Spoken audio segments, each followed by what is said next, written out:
Hi hello friends, welcome back to our channel Ashu Reddy kitchen and vlogs. ఈరోజు మన ఛానల్లో చాలా సింపుల్గా ఇలా కరివేపాకు పొడి చేసుకోండి.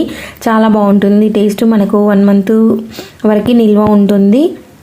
ప్రాసెస్ అయితే చూపిస్తాను, చూసేయండి. ఫస్ట్ అయితే గ్యాస్ మీద కడాయి పెట్టుకొని ఆయిల్ వేసుకొని ఆయిల్లో ఒక 4-5 టేబుల్ స్పూన్ల శనగపప్పు, అలాగే 4-5 టేబుల్ స్పూన్ల మినపప్పు యాడ్ చేసుకోండి. అలాగే ఒక 4 టేబుల్ స్పూన్లు ధనియాలు కూడా యాడ్ చేసుకొని సిమ్లో పెట్టుకొని ఇవన్నీ కూడా మంచిగా ఫ్రై అయ్యేంత వరకు అయితే ఫ్రై చేసుకోవాలి. కొంచెం కలర్ చేంజ్ అయ్యేంత వరకు అయితే ఫ్రై చేసుకోవాలి.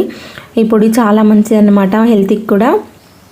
ఇడ్లీలోకి, దోశలోకి చాలా బాగుంటుంది. ఇంకా మనము రోజు ఒక 2-3 టేబుల్ స్పూన్లు రైస్లో పెట్టుకొని తిన్నట్టయితే చాలా బాగుంటుంది. ఇంకా హెయిర్కి కూడా చాలా మంచిది. ఇంక ఇలా అన్నీ కూడా మంచిగా ఫ్రై అయిన తర్వాత ఇలా ఒక 20-25 వరకు అయితే ఎండుమిర్చి అయితే వేసుకొని ఇవి కూడా మంచిగా ఫ్రై చేసుకోవాలి.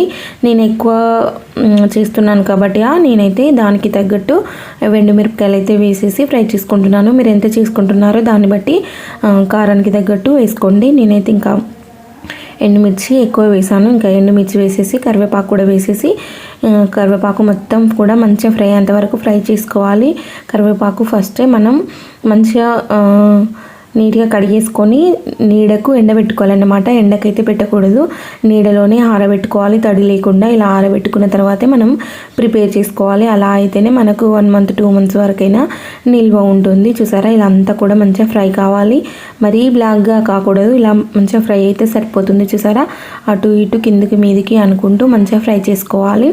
కరివేపాకు, పప్పులు, అలాగే ఎండుమిర్చి అన్నీ కూడా మంచిగా కలర్ వచ్చి ఫ్రై అయ్యేంతవరకు అయితే ఫ్రై చేసుకోవాలి.